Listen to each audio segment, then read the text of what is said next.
गतकाली बलभद्रଙ୍କ तालध्वज रथरे किछि निर्दिष्ट मोड़ नहीं चलीथिला। एहा फलरे रथ टणारे विलंब ହେଲା ବୋଲି କହିଛନ୍ତି आईनमंत्री पृथ्वीराज हरिचंदन। याछडा गतकाली अत्यधिक भिड़ मध्य थिला, तेबे सबु किछि प्रभुଙ୍କ इच्छारे चालिछि ବୋଲି से କହିଛନ୍ତି। यह भक्त और भगवान का संपर्क विलंब को नहीं राजनीति न हो बोली मंत्री कहते। महाप्रभुଙ୍କ लीला जो मानकु राजनीति लगुछि सेमाने तार परिणाम भोगिबे बोली कहते। महाप्रभु इच्छा से चले इच्छा से विजय होती रथ उपर को तेणुक से भाव में गतकाली से विजय होते।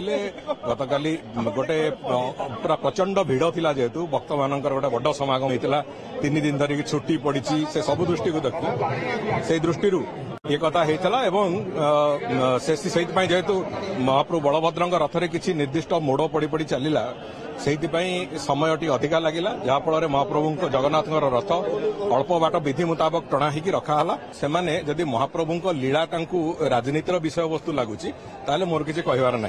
अतीत से बहुत त्रुटि विच्युति करके महाप्रभु को अपमान करिसेंती सी गोटे भिन्न कथा। एथिरे रथ अधिकांश वर्ष रथ द्वितीय दिन टणा जाए। कौन दिन रथ प्रथम दिन जाकि महाप्रभु जगन्नाथ रथ जाकि गुंडीचा मंदिर लगिबार नजीर मु तो 1977 मसीह देखी आसी केबे हेइनी। तेणुकरी ये जो कथा करिसेंती भक्त मानक भितरे से निजे हली हली आगुकू जाती धीरे धीरे गढ़ती से कथा सबुबले हेइ आसी। एटा होची भक्तंकर आ भगवानकर एक संपर्कर कथा ताकू नहीं जे राजनीति करछन्ती तार परिणाम भी से माने आज नहले काली भी भोग करिवे।